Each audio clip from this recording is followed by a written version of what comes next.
I knew something was wrong the moment I saw it. My front door wasn't shut all the way. It was cracked open just enough to sway in the afternoon breeze, creaking on its hinges like it was whispering to me that someone had been here. My stomach sank. I froze on the front steps, the grocery bag in my hand suddenly feeling like it weighed 100 pounds. I'd been careful that morning. I remembered locking it. I always locked it. And that's when the memory hit me like a slap. Déjà vu, Karen. The HOA president who thought my home was her personal clubhouse. She had done it again. She'd unlocked my door, just walked in as if I didn't exist, as if my family's safety was a suggestion. Last time, she'd strutted into my living room and left a pink violation slip on my coffee table like it was some kind of hotel bill. The time before that, she actually inspected my curtains and declared them a public nuisance. But this time was different. Because waiting on the other side of that door wasn't just me, the tired homeowner who'd had enough. It was my son back from deployment, standing tall, silent, and unshakable in his full Marine uniform. I didn't even breathe. For a few long seconds, I just listened. The house was quiet, the kind of quiet that makes your skin prickle. My boots scraped against the concrete as I stepped forward, and the sound felt too loud in that moment. I reached for the door, my hand hovering, and I swear the metal knob felt colder than usual, like it was warning me of what I was about to walk into. See, this wasn't the first time Karen had crossed the line. The first time it happened, I came home from work, tired, ready to collapse on the couch. Instead, I found a bright pink slip waiting on my kitchen counter. It wasn't taped to the door, not tucked into the mailbox. No, it was inside, on the counter. Like she just made herself comfortable, walked in, and dropped it there. At first, I thought maybe I'd forgotten to lock the door.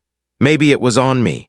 But the sinking feeling in my gut told me otherwise, and the second time proved it. I walked in to find her standing bold as brass in the middle of my living room, holding a clipboard and scribbling notes like she was inspecting a barracks.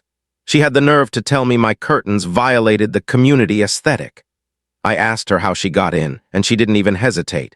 She waved a little silver key at me like it was a badge of honor.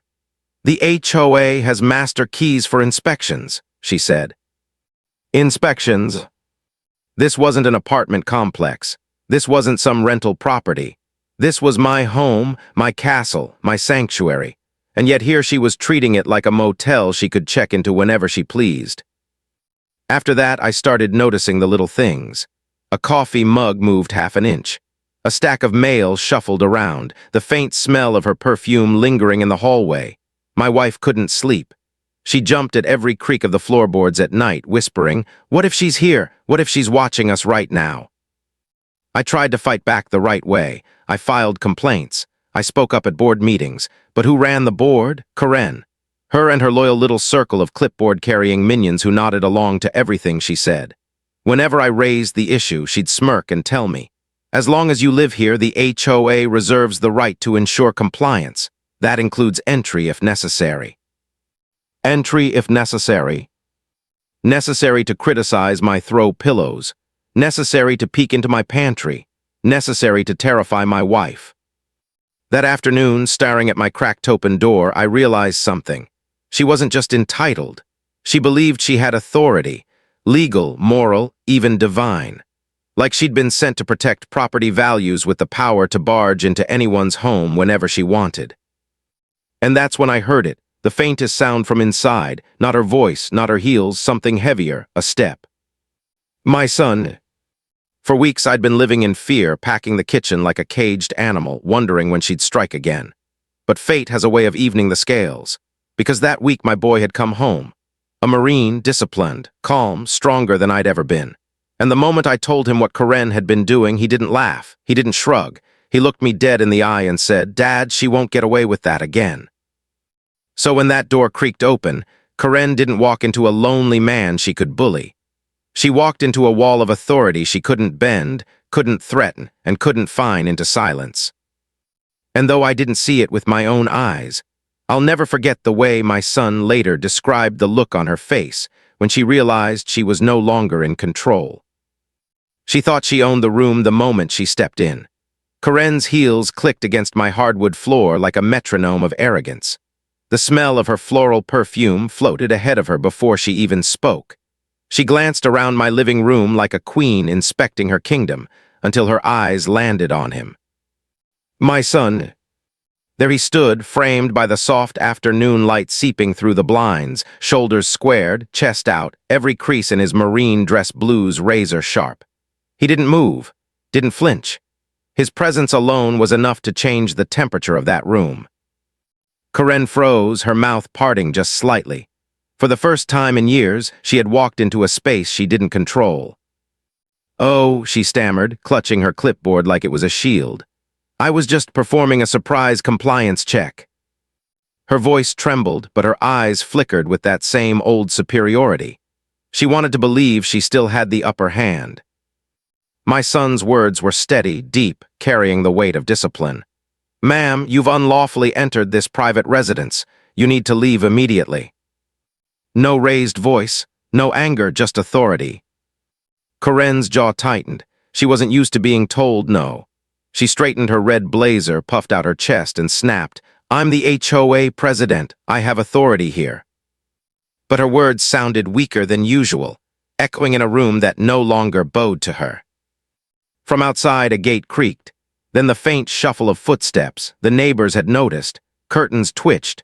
Phones appeared in windows. The neighborhood, long cowed into silence, was starting to stir. Karen heard it too.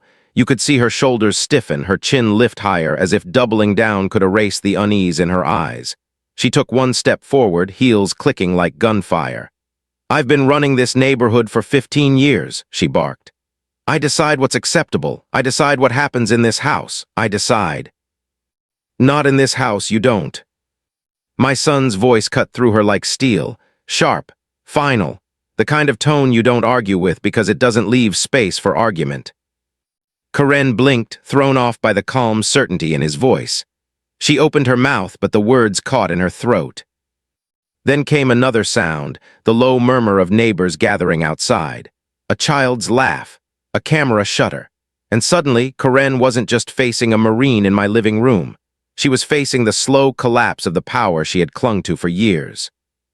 Still, she wasn't the type to back down. Her hand shook as she jabbed the clipboard toward him like a weapon. "You can't intimidate me. You can't scare me with your uniform. I'll fine you. I'll fine your father. I'll drag this entire family through court if I have to." My son didn't move, didn't blink.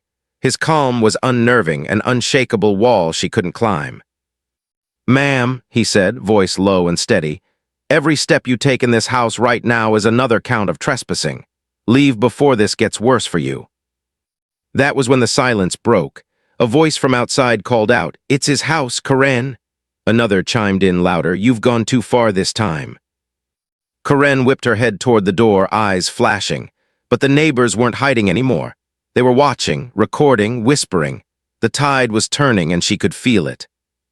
Her face twisted, her voice rose, desperate now. "The HOA owns this door, this neighborhood is mine to govern." For a moment, the absurdity of the words hung in the air. And then my son delivered the line that stripped her power bare. "The United States Marine Corps disagrees." His tone wasn't loud, but it carried through the room, through the open door, into the ears of every neighbor outside. And it hit Karen like a cannon blast. Her face turned red, she sputtered. She stomped her heel against the floor, the sound hollow and angry. "You'll regret this," she shrieked. "Both of you, I'll fine you until you choke on it." But the more she yelled, the smaller she looked. The clipboard trembled in her hand. Her voice cracked. Her authority, built on years of fear and silence, was crumbling right there in my living room. And the neighbors knew it. I could see them from the sidewalk where I'd been lingering, my fists clenched, my chest tight. Phones were lifted higher now. Eyes wide, some amused, some relieved. Whispers turned into chuckles, chuckles into laughter. Karen's reign was unraveling in real time. I stepped forward, unable to hold back any longer. My voice carried over hers, sharp and certain. "No, Karen, for once, you're the one who's going to pay." The crowd outside erupted. Cheers, laughter, even clapping. Karen's face twisted like she'd swallowed glass. She spun on her heel, stomping toward the door, trying to salvage dignity that was already gone. But when she stepped onto the porch, the sea of neighbors parted in silence, cameras pointed, eyes gleaming with long-awaited justice. And in that moment, the queen of clipboards wasn't feared. She was exposed. She walked into my house a tyrant, but she was leaving it prey. You'd think that moment on my porch would have humbled her. Any ordinary person caught red-handed trespassing, embarrassed in front of the whole block, would have slunk home to lick their wounds. But not Karen. No, she came back with reinforcements. Not an hour later, 3 SUVs rolled up the street like some kind of bargain bin police convoy. Doors slammed. Out marched the HOA board, her loyal little entourage. There was Lewis, the vice president, his Hawaiian shirt tucked into khakis like he was auditioning for middle-aged tourist of the year. Then Mrs. Klein, the treasurer, who had a permanent scowl so deep it looked like smiling would cost her money. And finally, Paul, the secretary, pale and twitchy, the kind of man who looked like he might faint if someone raised their voice above a whisper. And of course, at the head of them all, there was Karen. She'd swapped the panic from earlier for righteous fury, her face flushed, her clipboard raised like it was a sword. She marched right up the sidewalk, the board trailing behind like badly trained guard dogs. "Board members," she shouted, loud enough for the crowd of neighbors still lingering to hear. "We have a case of insubordination. This homeowner is resisting inspection." The crowd stirred, phones lifted higher. Nobody was leaving. If anything, more neighbors were joining, drawn in by the spectacle. Kids peeked from behind their parents. Someone whispered, "Here we go again," and nervous laughter rippled through the group. Lewis puffed up his chest and jabbed a finger toward me. "Sir, you are required to comply with HOA inspections under Section 12, Paragraph 4. But before he could finish, my son stepped forward. He didn't speak. He didn't need to. The sunlight caught on the metals across his chest, his uniform sharp as a blade, his posture unshakable. And suddenly Lewis's words died in his throat. His finger wavered. His eyes dropped to the cracks in the pavement like maybe they had the answer. Karen hissed at him, "Go on, tell him," but the conviction was gone. Next came Mrs. Klein, clutching her thick binder of bylaws like it was scripture. "We have rules, Mr. Taylor," she snapped, her voice shrill. "Rules you agreed to when you moved in. The board has every right, every obligation to ensure compliance for the good of the community." I let her words hang for a moment, then asked calmly, "And do those rules give you the right to unlock my door, to step into my living room without permission on a Sunday afternoon?" Her scowl faltered. She rifled through her binder as if she might magically find a law that excused breaking and entering, but the silence said it all. Poor Paul tried next.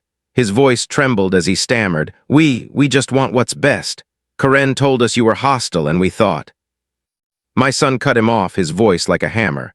"Karen entered this home illegally. She was told to leave. That's not hostility, that's the law." The crowd erupted. Applause, cheers, even a few whistles. The neighbors who'd lived in fear of fines for years were finally letting their voices out. Karen's face twisted with rage. She shrieked over the noise, pointing at my son. "Don't listen to him. He's using that uniform to intimidate you." He didn't flinch. His voice stayed calm, steady. "Ma'am, this uniform doesn't intimidate. It represents service, sacrifice, and protection of rights, including the rights of every homeowner here." The neighbors nodded. Some clapped again. Mrs. Gonzalez from 3 doors down raised her phone higher and called out, "We're done being quiet, Karen. Enough is enough." That landed like a punch. Lewis wiped sweat from his forehead. "Look," he stammered. "Maybe there's been some miscommunication. Perhaps we can resolve this quietly without further." "Quietly?" Mrs. Gonzalez snapped. "You've been letting Karen barge into our homes for years. Enough with quietly. We want accountability." "Yeah," shouted old Mr. Henderson, dragging his oxygen tank up to the front of the crowd. His voice cracked, but it carried. "If you can't control your president, maybe it's time for new leadership." Gasps rippled through the crowd. The board froze.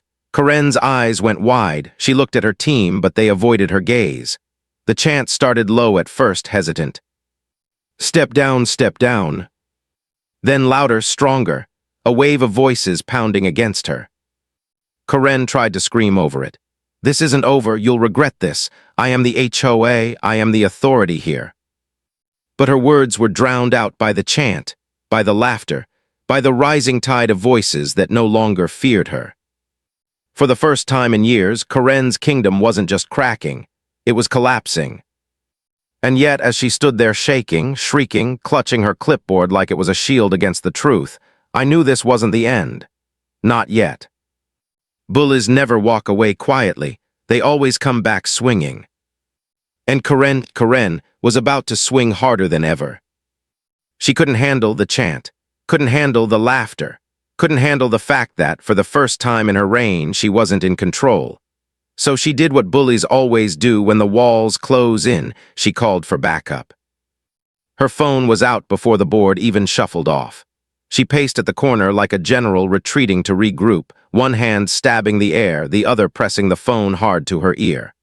Her voice carried down the street, shrill, frantic. "They threatened me. They disrespected the HOA. Send someone right away." My wife leaned close and whispered, "She's calling the sheriff." And sure enough, 20 minutes later, the hum of tires broke the air. A cruiser rolled up, the black and gold emblem gleaming in the late afternoon sun. The crowd fell into a tense hush. You could almost hear the collective heartbeat of the neighborhood. Karen straightened her blazer, smoothed her hair, and marched toward the cruiser like she'd summoned cavalry. She jabbed her clipboard toward me, toward my son, toward the house. "There, arrest them. They threatened me in front of the whole neighborhood." The sheriff stepped out slow, hat tipped low, notepad in hand. His boots crunched against the gravel as he looked from Karen to me, then to my son. His eyes lingered on the dress blues, on the metals catching the sunlight. Something softened in his face. He gave a small nod. "Afternoon, son. Been a long time since I saw uniform like that in this neighborhood." My boy nodded, calm, respectful. "Yes, sir." Karen exploded. "Don't you yes, sir, him? He trespassed, he threatened me, he..." The sheriff held up a hand. "Hold on, Karen, let's get the story straight." He turned his attention to me. "What happened here?" So I told him, calm, steady, no exaggerations, no theatrics, just the truth. Karen had entered my home without permission. Again. My son had been inside, told her to leave. She refused until the neighbors intervened. There had been no threats, no violence, just the law spoken plainly. The sheriff scribbled in his notebook, his pen scratching against the page. Then he looked up, his gaze sliding over the crowd. "That true." Dozens of voices rang out at once. "True. We saw it. Got it on video." Phones shot up higher, screens glowing, evidence waiting to be played. Karen's face turned ghost white. You can't believe them. They're all against me." The sheriff snapped his notebook shut.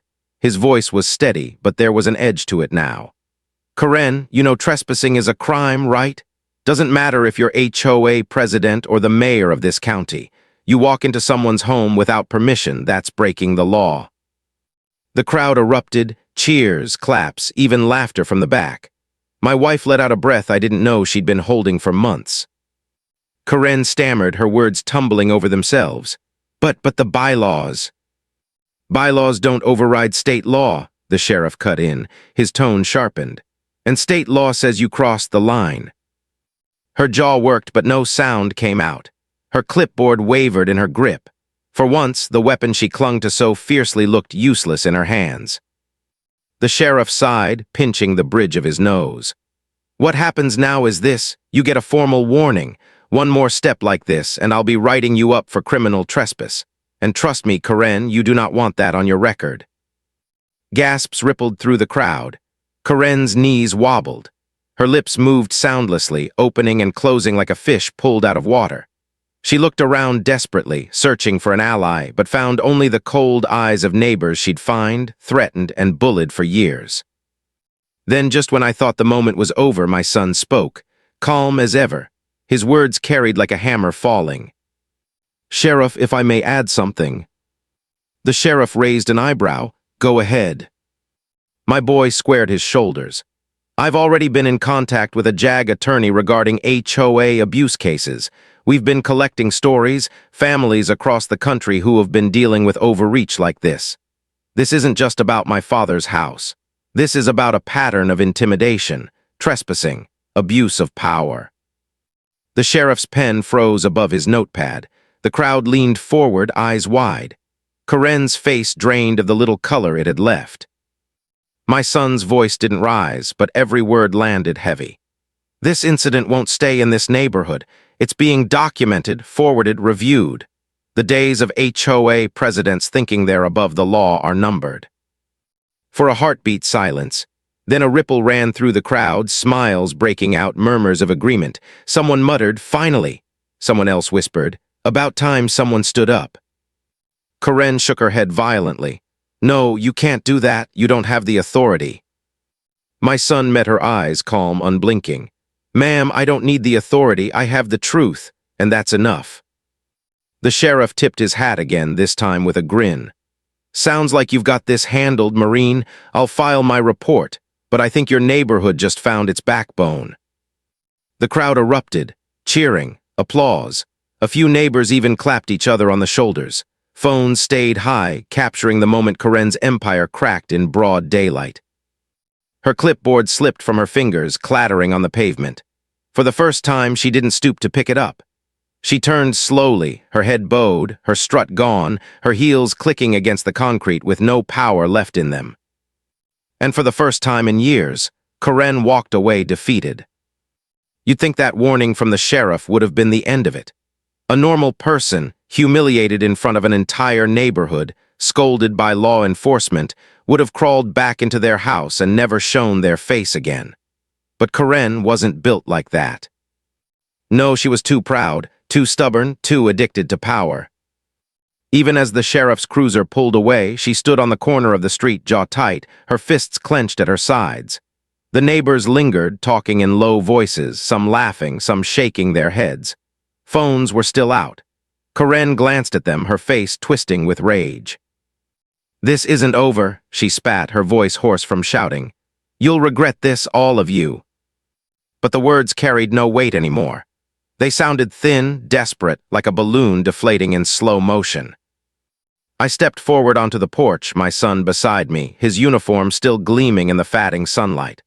For a second, the street went quiet. Everyone seemed to be waiting to see what we'd say, what we'd do, what came next. I raised my voice just enough for everyone to hear. "Karen, the sheriff gave you your warning. You step inside my home again and you'll face the law. No more clipboards, no more pink slips, no more intimidation." A ripple of approval swept through the crowd. Someone clapped, someone else called out, "About time." Karen's face burned crimson.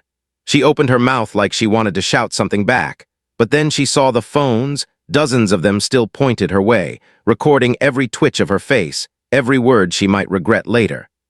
She snapped her jaw shut and turned on her heel, storming down the sidewalk like a queen stripped of her crown. For the first time in years, the street felt lighter. Neighbors didn't slink back inside, afraid of retaliation.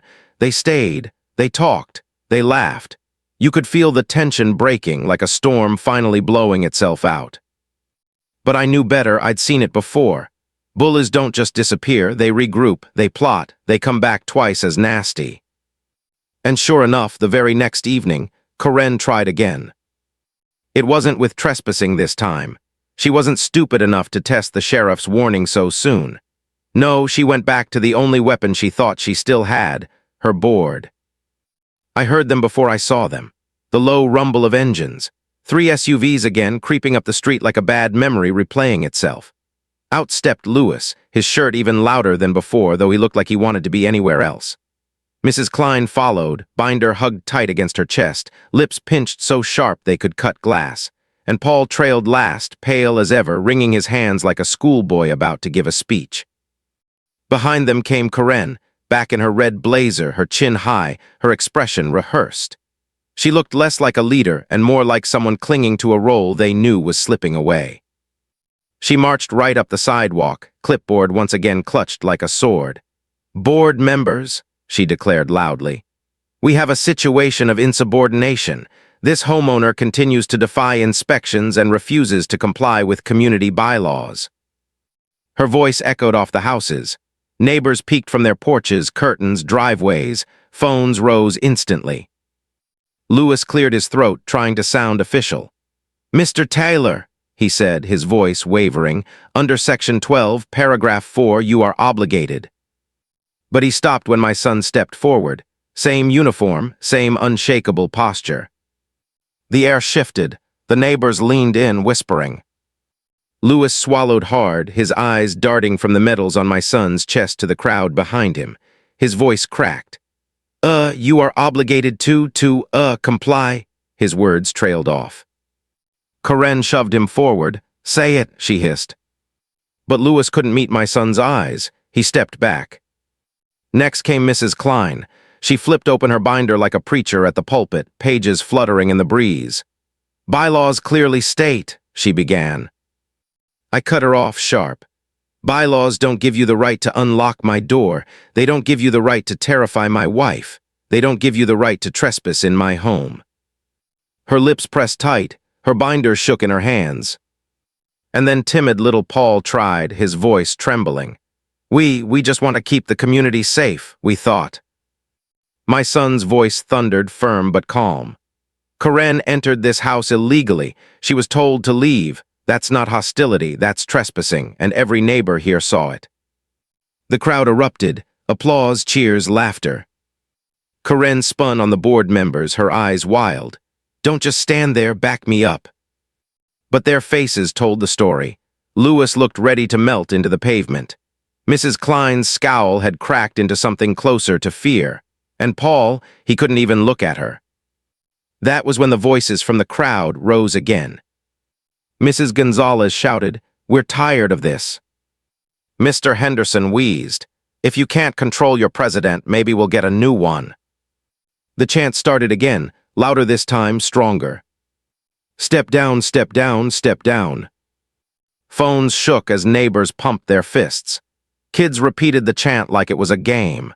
The air pulsed with energy, with defiance, with something this neighborhood hadn't felt in years: unity. Karen's face contorted. She screamed over them, her voice cracking. "You can't replace us. We are the HOA. We are the authority."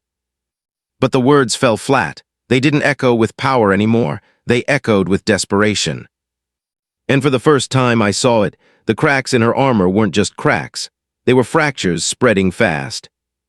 Karen was losing her grip, and she knew it. The thing about bullies is they don't know how to back down gracefully. They live on control, on fear, on the illusion that they're untouchable. And when that illusion cracks, they don't retreat, they thrash. That's exactly what Karen did. Her face was red, blotches crawling up her neck. Her hands shook as she jabbed her clipboard at my son like it was a sword. "You can't do this to me," she screamed, her voice shrill, cracking under the weight of desperation.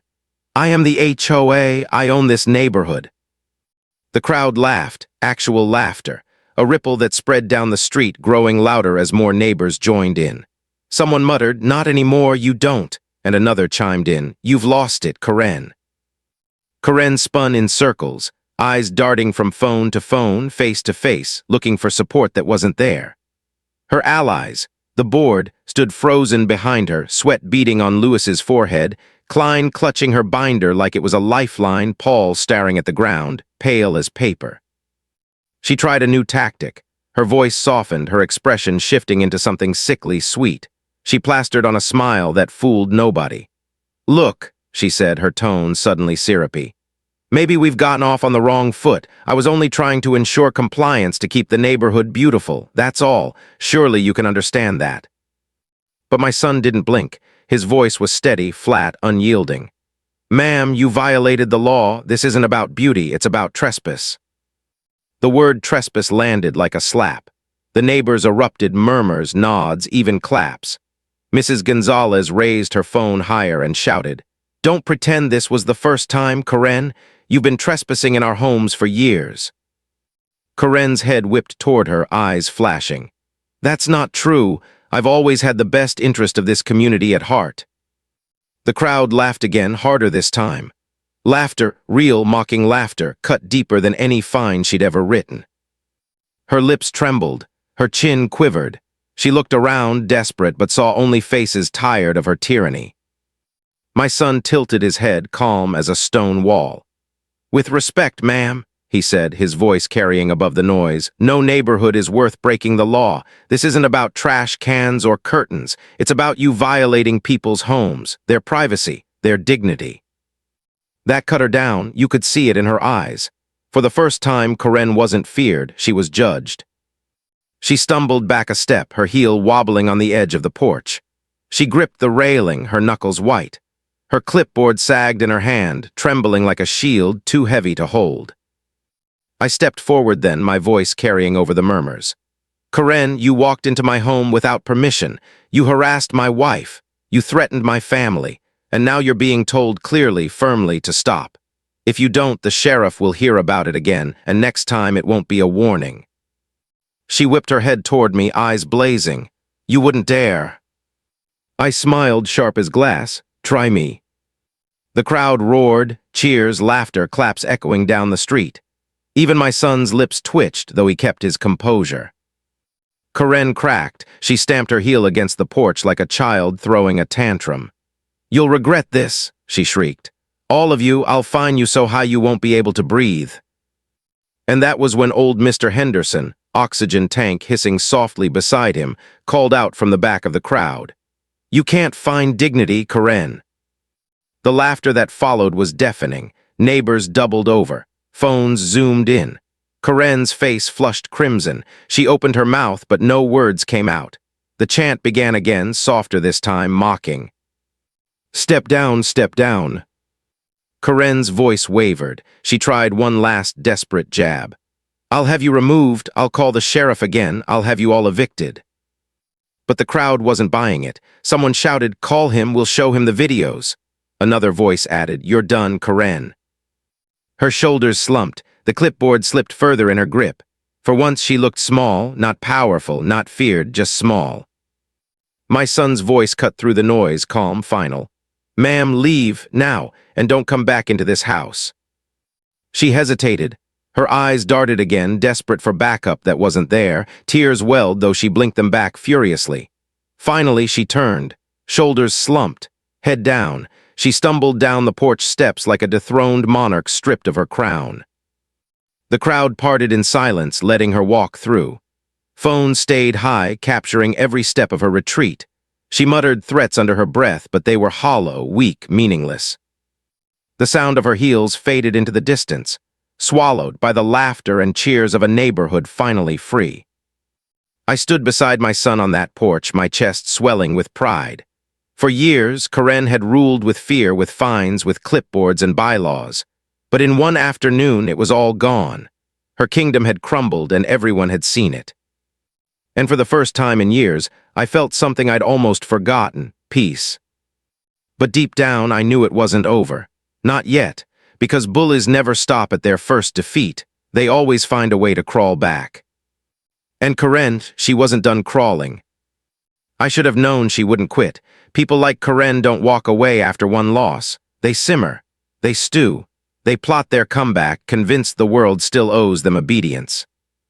So when I saw her packing at the end of the street, phone glued to her ear, I felt the knot tighten in my chest. My wife whispered from the doorway, she's calling the sheriff again. And sure enough, less than half an hour later, the cruiser rolled up.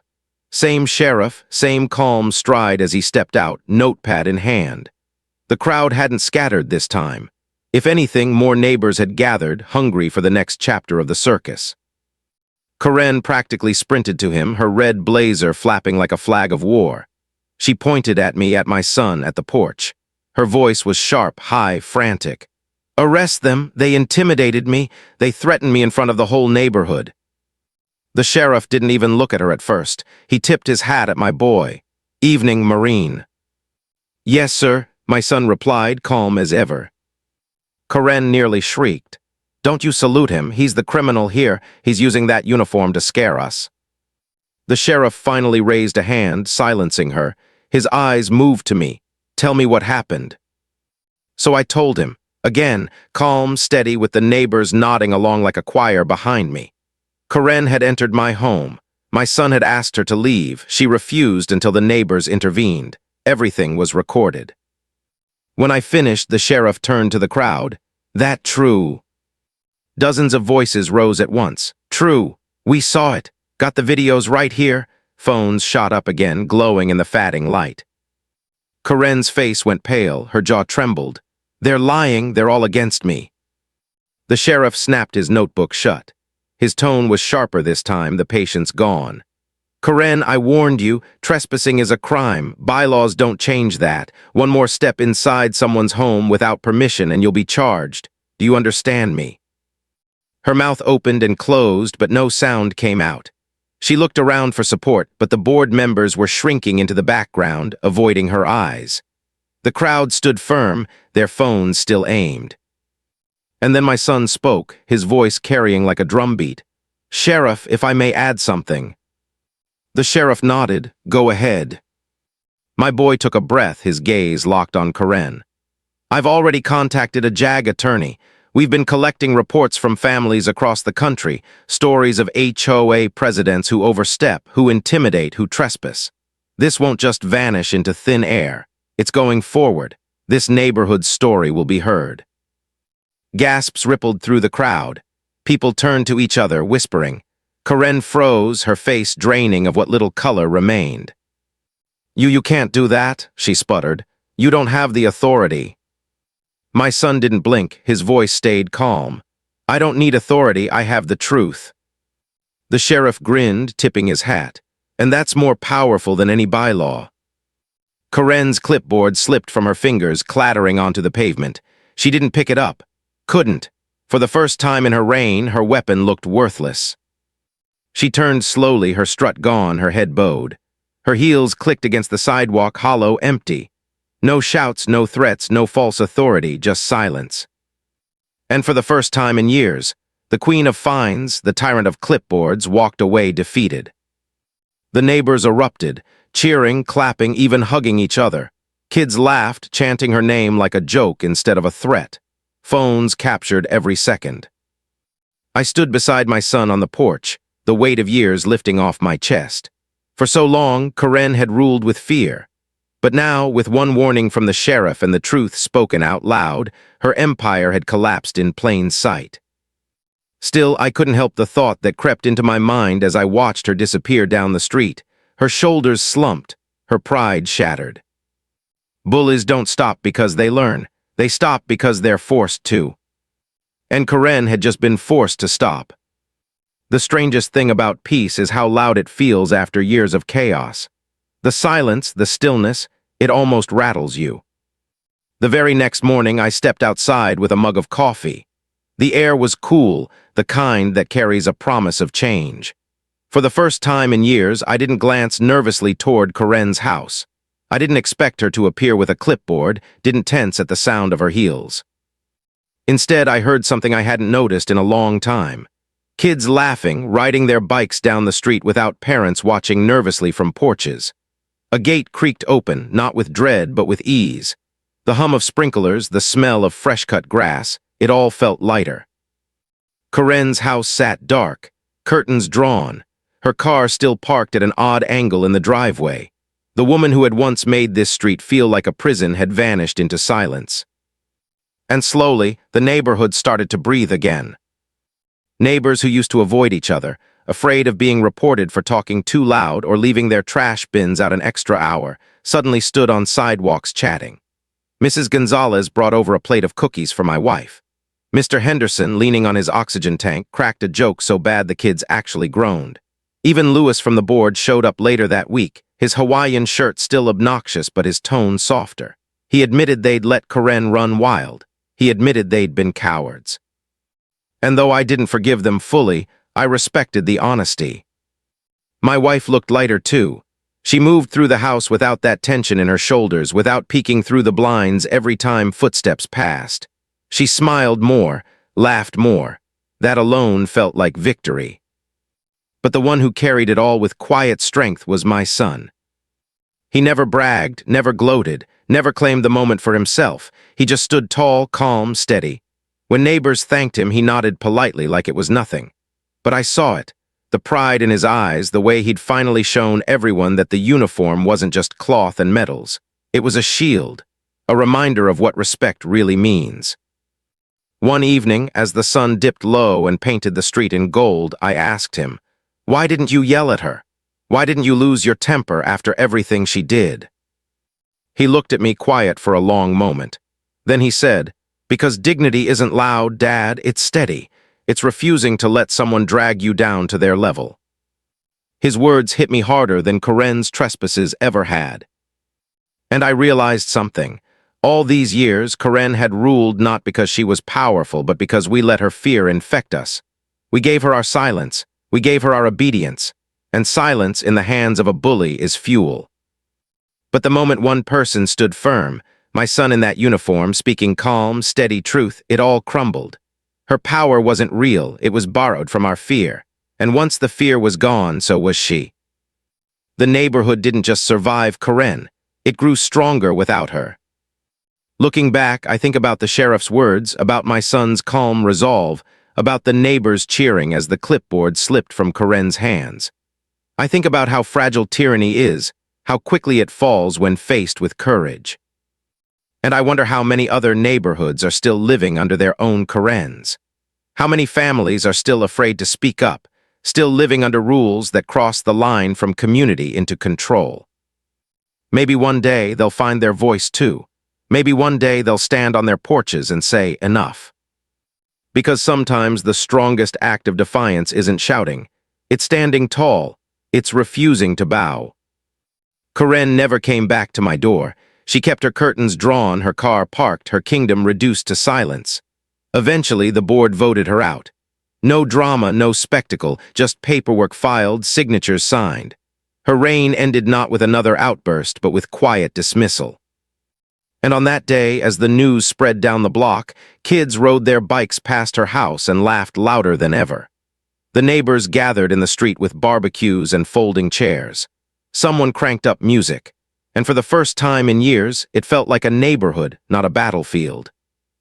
I stood beside my wife and son, watching it all unfold, the golden light bathing the street, the sound of laughter rolling through the air. And I thought to myself, bullies fall, families endure, and dignity is what carries you through the fire. You've heard this confession, now wait until you hear the next one, the truth that shatters everything you thought you knew.